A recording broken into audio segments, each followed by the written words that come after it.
Thank you for the very informative, lectures, and I think that are probably relevant to a lot of us. So we're going to open the floor to any questions people may have.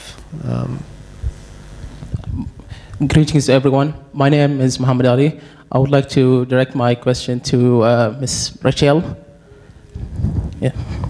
I have an inquiry about the any obsolescence periods or let's say statute of limitation could be or has been provided in the new amendments according to the sponsorship law or the labor law amendments, where in case if an expat worker has or they have left the country and where they as having their issues with the used to have issues with the their employer, but they didn't claim these issues for a certain time.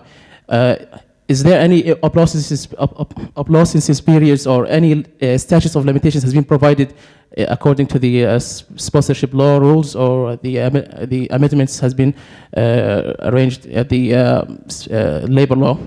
Thank you. Okay, under the sponsorship law, there is no specific period that is provided. As to the amendments, we are not quite sure if this will be included, because as I have discussed earlier, the changes are still being discussed and debated by the Shura Council. So hopefully every little issue will be included in the amendment for the new sponsorship system and for the new labor system as well. Hi, my name is Aisha. I have two questions. The first question is for the sponsorship in terms of the parents. So you said that they could, the family could actually get residency for the parents. Until what age is that? Is there an age limit for this, and until what age is that possible? Okay, I will answer first your query about the sponsorship. From what I understand, you're asking whether there is an age limitation for your parents to come in. Your parents are considered as immediate family. So for me, for example, I can sponsor my mom to come here, but not for a long period. She will stay here under what we call as family visit visa. She can stay first for 1 month and extendable for 6 months, as I have discussed earlier. But it doesn't matter what your age would be. As long as my sponsor, myself, does not object to it, then it is fine. Just I have two questions. The first question is to Richelle. It's about the sponsorship. Just if there is an employee, it's just an example, just to confirm.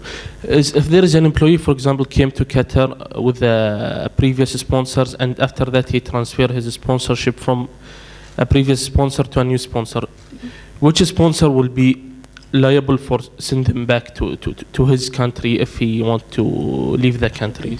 To answer your first query, from what I understand, from your example, the employee has a previous sponsor, then his sponsorship was transferred to a new one, correct? Yeah, in that case, the new sponsor will be the one who will be responsible for repatriation fees. The debt. Okay, when was the debt undertaken? If the debt was undertaken, for example, under the old sponsor, then you will have to consider what the contract that was signed pertaining to the debt. For example, if he undertakes a bank loan, for example, you will have to get a salary certificate for the bank loan, correct? Then you will see there whether the sponsor is reserving his right not to be liable for your commitment. In such case, then the old sponsor will not. So you will have to think the date when the commitment was undertaken. I think what we'll do is we'll allow for 2 more questions, because I think we're running out of time. So we got one here, and I think there was one over here. So go ahead, Jason. Hi, Jason Taylor from Monty Chance.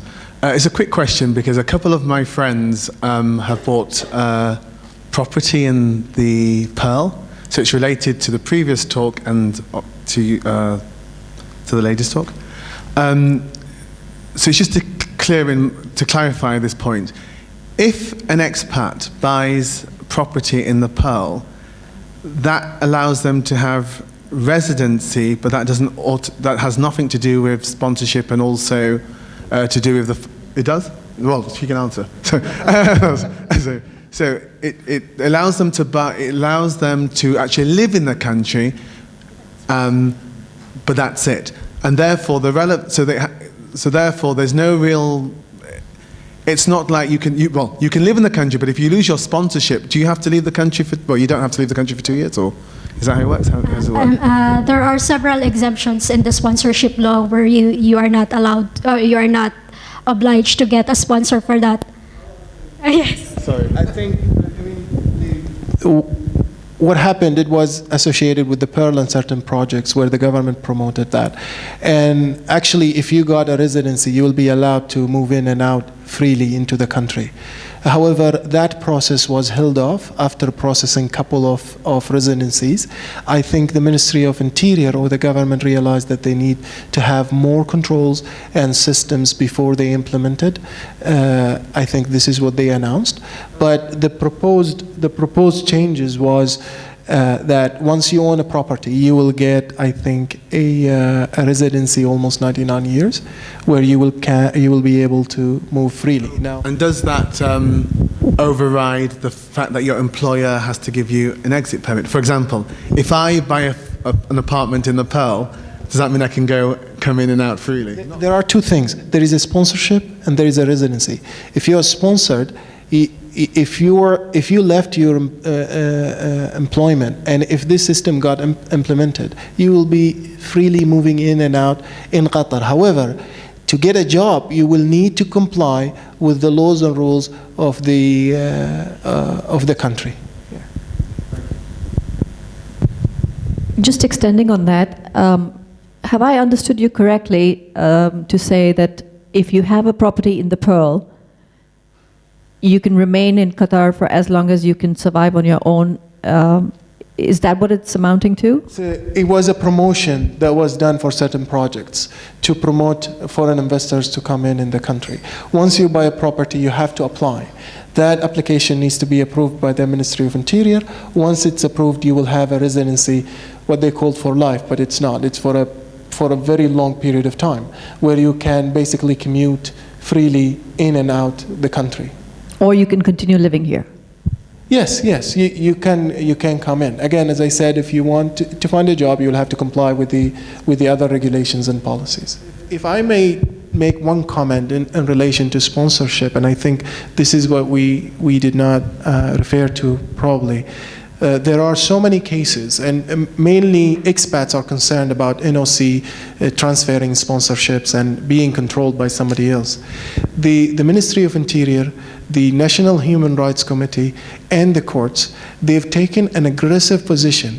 And I'm saying that not beyond the 2022. It was before. It was a process that was started before the 2022 award for Qatar, and it continued. There are court decisions where they've been forced to transfer sponsorship. There are decisions from the Ministry of Interior to do that. The National Human Rights Committee is playing a very active role in that.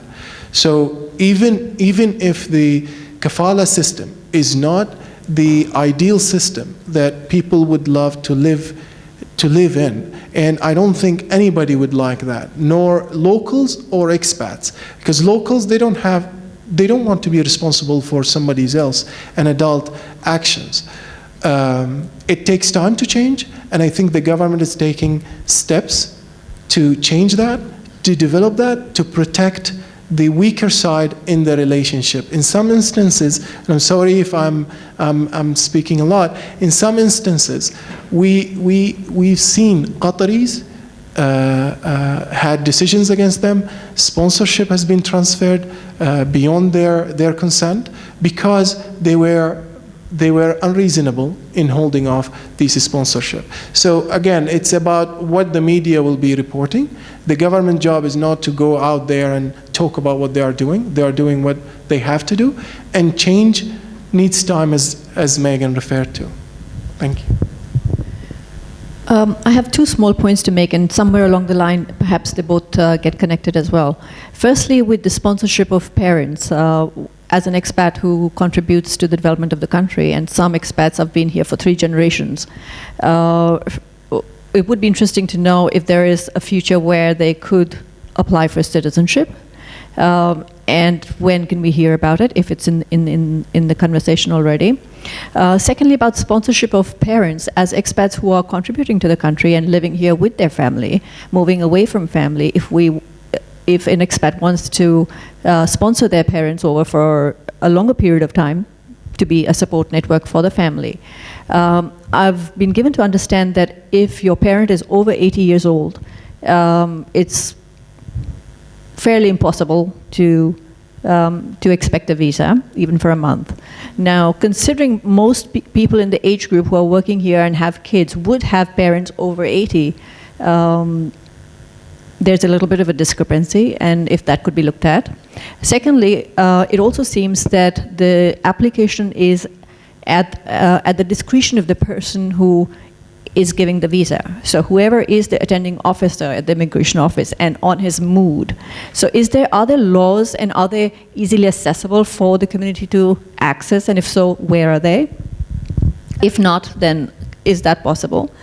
Okay, to answer your query about the parent sponsorship, under the current system, under the sponsorship law, there are no specific rules or requirements as to what will be the age of the parent who can be brought into Qatar, or for how long. As I have said, the maximum that we have seen is like 7-8 months that he or she can stay, and then she has to go out of the country and wait for another period of time and then apply for a family visit visa again. You are correct in saying that since there is no specific rule for this, the discretion of the Ministry of Interior official will apply. So it really depends upon them whether they will allow an 81-year-old, for example, 81-year-old parent will be allowed to come to Qatar. So they will review the case or the circumstance on a case-to-case basis. So yes, this is somehow a loophole in the law, because they are not being governed by the law. But hopefully, for the new sponsorship system that is being reviewed by the Shura Council right now, some changes will happen. So to consider also this issue about parent sponsorship, and not only with the spousal sponsorship, not to be specified or to be limited to the spousal sponsorship. So hopefully we will get new changes with the amendment. Yes. Up to the person's mind to. I know what you're speaking about. It's not up to him, and there is a process. You can go to his boss and apply. And just one comment on that: in the United States, when you get a visit visa, a tourist visa, you cannot live in that country more than a certain period of time. So this system is not unique. It's not imported in Qatar. The issue with 80, I don't think it's related to the age as much as it's related to the period of time. And if it got rejected, you still can go back and appeal that rejection and see what will happen. Sorry, just wanted to comment on that. Another issue that she raised is about the citizenship. As of now, the citizenship was, of course, reserved to Qataris, and nationalization if they married, a foreigner married a Qatari. Thanks to everybody for attending. I know there's a lot of interest, but I think we should take this to a close. I want to thank our speakers for being kind enough to present, and also for being patient enough with all of our questions. And also, once again, to thank Al-Ansari Associates for sponsoring this successful event. Thank you very much.